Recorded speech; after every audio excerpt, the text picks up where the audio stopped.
Molweni bantu base YouTube Center, igama lam Asisithi Sejosengoe, and welcome back to my channel. Now, if you are a new subscriber, welcome. And if you're a returning subscriber, welcome back. I would like you guys to make yourselves feel at home. So grab a cup of tea, a cup of coffee, or a glass of water and sit down and listen.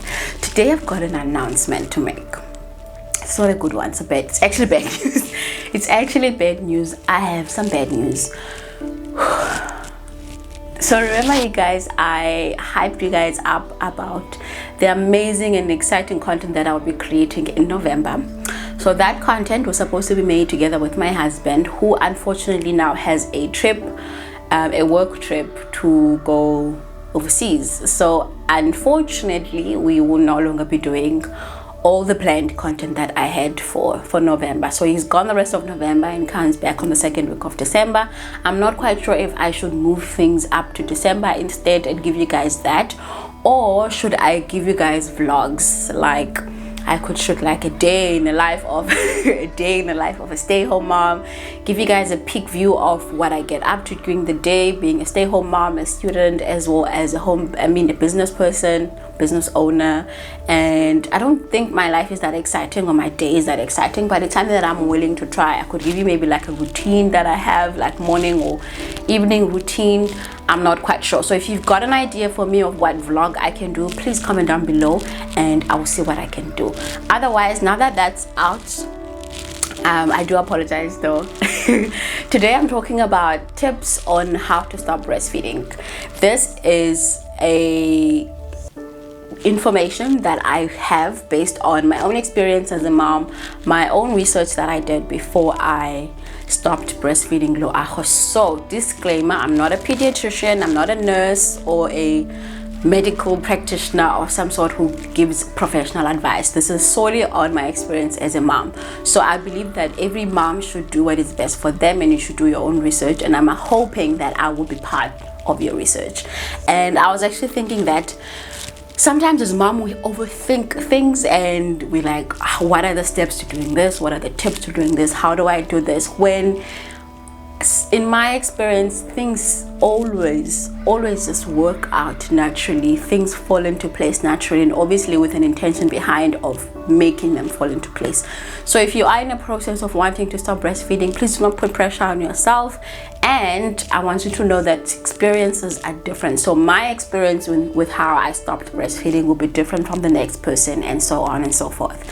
So our experiences will not be the same. This is not a universal experience. And on top of that, I hate that there's no manual to motherhood. I mean, it's like the one thing that should come with a manual on how to keep a baby alive and how to take all these little steps and little milestones with them that help them thrive as babies. But yeah, unfortunately we don't have that. So let me get into it. I've got 3 things that I personally did that helped me, or helped the process of stopping breastfeeding a little more easier, and Loago adapted well, and we are in our 2nd month now. I stopped in August. Yeah, we are in our 2nd or 3rd month of not breastfeeding, and we're doing great.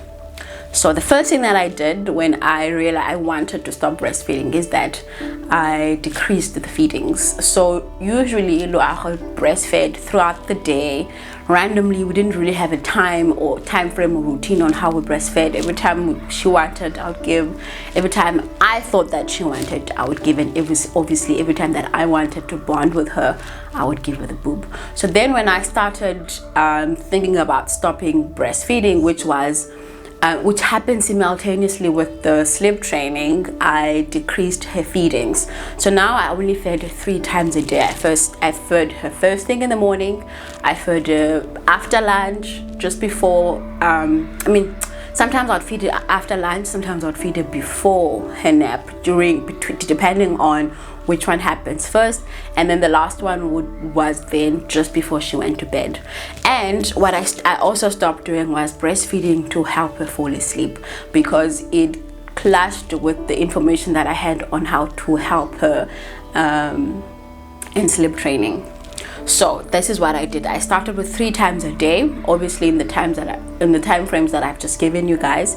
And then the second thing that I did, because now she wasn't getting frequent feeds, I increased the food portions because she was already eating solids. So what I did, I added a spoon or 2 on top of the portions that she was having for food, just so that she could be full for a little bit longer. And the other thing that I did, I gave her an extra snack. So what I did with Loago, what I still do with Loago, is that she has a snack after breakfast, she has a snack after lunch, and those are her 2 snacks. Before, to the 2 snacks, she used to only have 1. And so now I added another one, and I obviously also increased her water intake so that she can remain hydrated throughout the day. The third thing that I did was to remain consistent. So in every decision that I did, in every step that I took, I made sure that I would be consistent with it. I am a believer of consistency because I believe that children learn best when we are consistent with that. They adapt well when we are consistent, when there's no confusion as to what happens, when or how it happens. So when you are very consistent that you are feeding 3 times a day, this is the amount of food that you're eating, and this is how often that I will do that, they adapt well and they turn to learn quicker.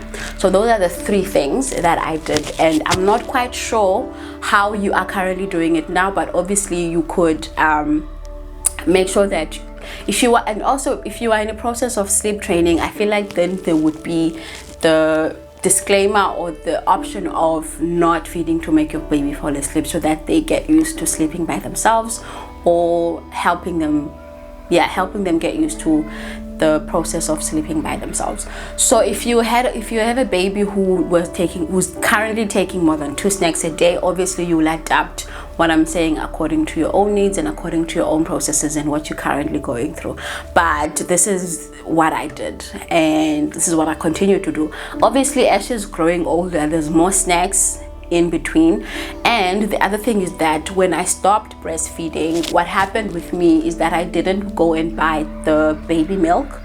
I introduced cow milk. In fact, it wasn't really an introduction, but I continued with cow milk. And I personally decided, in fact my husband, I personally decided that we wouldn't go the route of giving her the tinned baby milk. So that's what we did. And during the whole process, I just want to mention how I felt and how Loago felt, both physically and emotionally. First of all, I did not have engorged boobs, so there wasn't any pain associated with how I stopped breastfeeding or when I stopped breastfeeding. Obviously, there was a feeling of them being full, and especially after I just had lunch or breakfast, or in fact I had just eaten. So which is something that usually happened in any case. I didn't leak, there was no leaking, and really it was just so much, and it was such an easy process. It was so freeing as well, and Loago adapted well as well. She had gotten into a habit of not really wanting the boob unless she's very hungry or unless she is sleepy. So then what I did, I made sure that whenever she was hungry, I would feed her instead, or I wouldn't really wait for her to get hungry before I would feed her. I stuck to some sort of a timetable, but it wasn't like a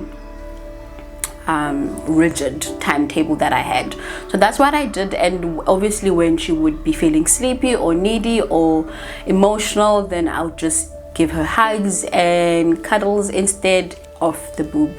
And she honestly adapted well. There was no screaming or tantrums, or just like a painful transition from not being breastfed. So I was one of the lucky moms who did not experience that. And yeah, I'm not quite sure what else, but I would actually categorize it as an easy transition both for myself as well as Loago.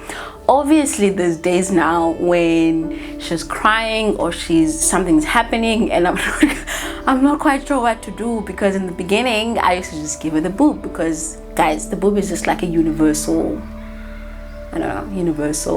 painkiller, universal soother, universal everything. So whenever something was happening with Loago and I wasn't quite sure what to do or how to do it, I'll just give her the boob. But now I've had to find other ways, alternative ways of calming it down, of I don't know, that would actually benefit her without having to actually be breastfed. So that's what I did. And honestly, I feel like I should mention this, that there is really no formula again, and our experiences as moms are different. And there's moms out there who just decide that no more breastfeeding, and then that's it. There's no research put into it, there's no thoughts put into it, and not because that mom is negligent of those steps, but because it's just their own process. And so if you are in a position of wanting to find out how other moms have done it, I hope my video will be of help to you. And if it has been, please comment down below and let me know how. And if you are a mom who've also recently stopped breastfeeding, please let us know how you've done it, how different your experience was from mine. And yeah, let's help the mom community in making this decision and making this information available, and sharing our own experiences, you know. So yeah, that is the end of my video. I hope you've enjoyed it. If you have, please share it with a new mom who is thinking of stopping breastfeeding or will be stopping breastfeeding in the near future. Oh, by the way, when I stopped breastfeeding, Loago was 15 months. She was 15 or 16 months when I stopped breastfeeding, and I started sleep training when she was a year old, if that is an information that you would actually like me to know. But otherwise, if I've left anything out, please don't be scared to send me a DM or comment down below with your question, and I'll be sure to answer it. And if you're not following me on Instagram, please do follow me on Instagram. I will leave the link down below in the description box for you to follow me. Otherwise, thank you for watching. I'll see you guys in the next video. Bye.